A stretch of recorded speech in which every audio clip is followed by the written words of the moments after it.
which is for developers, what they need is continuous integration, because developers, every time they develop code, they make an application, they add features. Now they might add more features or they might enhance the existing features. Everything is writing code. So whenever they write code, they have to update the code base, and that has to happen on a cycle.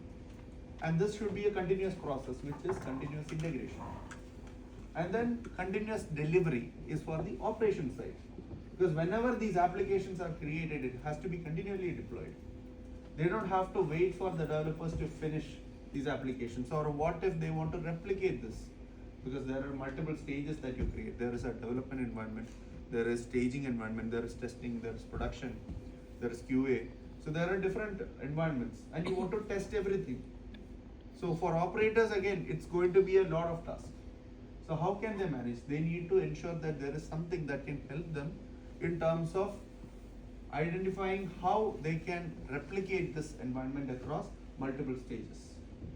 So this is where continuous delivery came in. So this, again, we are humans, we have a tendency to make errors. If we touch something, there might be some errors in between. So how can we reduce the error? By not touching it. This is where we create an untouchable set of processes, which is called as automation.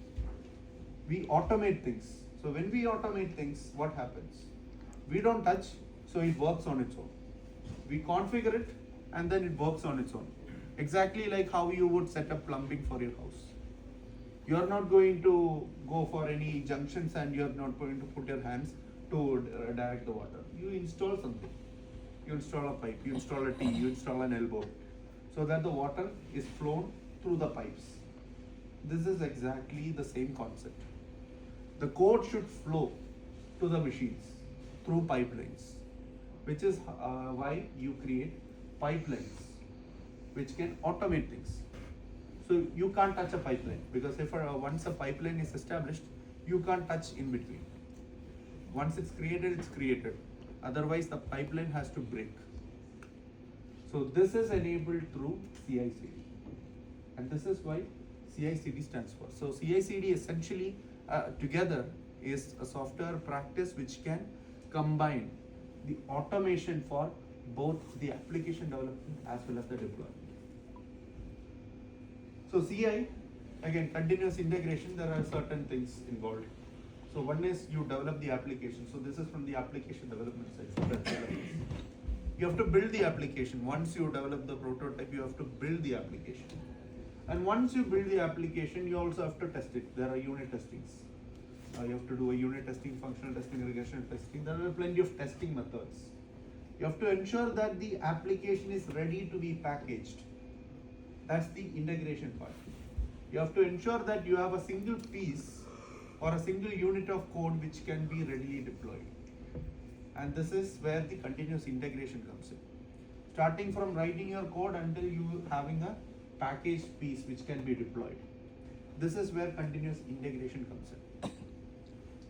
And then there is continuous delivery. Continuous delivery is to ensure that whenever you get the package, you are immediately able to deliver it. So it's like, you can think about a packaging mechanism. You get the raw items, everything is packaged together. Now it's all about the distribution channels. Thinking about a packaging industry. See how items are getting packed and it's tagged in the boxes. Now what is the next step? Distribute it to shops. Let's say some candy or chocolate bars. Once everything is packaged, then the next job is distribute it to the shops. This is where continuous delivery has to happen. So this delivery should not be broken. So try to minimize. So you will have vehicles, you will have fixed routes for these shops. You will have definite number of shops. These vehicles, each vehicle has certain shops which they will deliver. And this process is also automated. You go to the shop, you deliver it, you come back. You get the next stock, you deliver it to another shop. So this is also a process. Again, everything flows through the step. And this is continuous delivery. You have to ensure that the applications you are deploying is also not breaking in between. So what are the benefits? Now there are